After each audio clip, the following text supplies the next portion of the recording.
Bonjour très chers élèves. Donc aujourd'hui, une nouvelle séance d'écrire. Donc on va essayer de vous montrer comment on écrit un récit au présent. Examinons le texte suivant. Moussa a quitté son village il y a 2 semaines. Vers le 17e jour, il rencontre un nain. Il le salue et lui raconte l'enlèvement de la princesse qui a eu lieu 2 semaines auparavant. Mais le nain a déjà entendu parler de cet enlèvement. Moussa sait que celui qui délivrera la princesse recevra une belle récompense. Le premier jour de la 3e semaine, Moussa arrive devant le château noir. Une drôle de créature garde le lieu. Moussa saisit son épée et tue le monstre. Puis il pénètre dans le château. Là, il tue la sorcière et délivre la princesse. On l'accueillera en héros à son retour.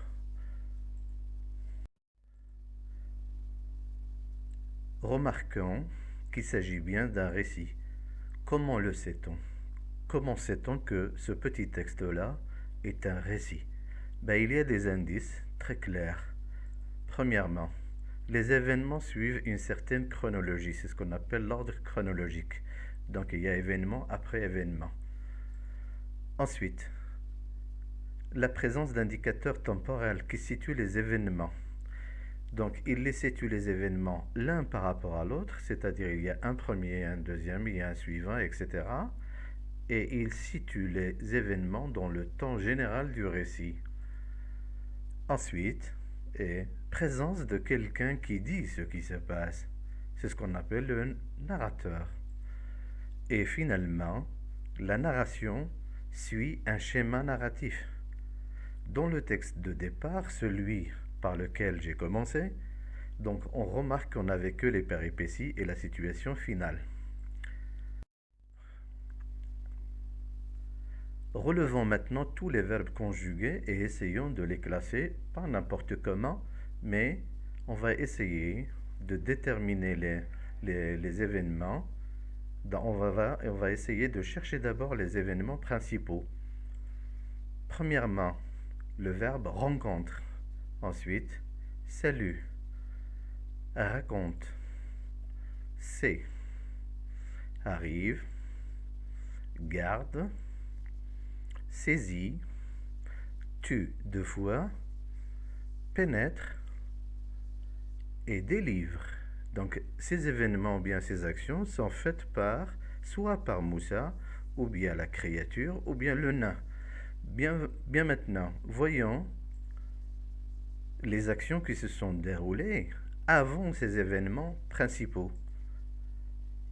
A quitté, c'est Moussa. A eu lieu l'enlèvement. A entendu, c'est le nain. Troisièmement, voyons maintenant les événements ou bien les actions qui sont faites après, hein, après, après ces événements principaux. Actions qui se dérouleront après. Donc on aura délivrera, ensuite recevra et accueillera. Donc ces événements-là, ils se passent après les événements principaux. Et ceci, ils se passent avant les événements principaux. Concluons. Pourquoi va-t-on choisir le système du présent? C'est-à-dire pourquoi va-t-on écrire un récit au présent? Il y a une raison très simple. C'est pour donner l'impression que l'histoire se déroule en direct, sous les yeux du lecteur, pour la rendre plus vivante, si vous voulez. Et dans ce cas-là, si on veut utiliser le système du présent, quel temps faut-il utiliser? D'abord le présent. Pour quelle sorte d'événements? Pour les événements principaux, pour raconter les événements principaux. Et ensuite, le passé composé. Pour quelle sorte d'événements? Pour les actions antérieures, celles qui se sont déroulées avant les événements racontés au présent. Et finalement, le futur simple pour les actions postérieures qui vont se dérouler, ou bien qui vont se dérouler exactement après les événements racontés au présent. Exercice d'application. Voyons le texte suivant. Vera et Tom, et on vous donne des choix, ont espéreront apprendre aujourd'hui qu'ils ont été, seront sélectionnés dans l'équipe qui a participé, participera au championnat départemental. Ils ont travaillent ou bien travailleront dur et se sont entraînés, s'entraîneront toutes les semaines depuis le début de l'année. Alors, première des choses à faire, on va essayer de trouver les indicateurs dont on a parlé tout à l'heure, c'est-à-dire les indicateurs de temps. On a ici aujourd'hui et ici toutes les semaines depuis le début de l'année.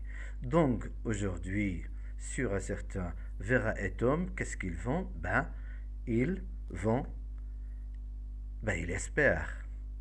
Aujourd'hui, donc Vera et Tom espèrent apprendre aujourd'hui qu'ils sûrement seront sélectionnés dans l'équipe qui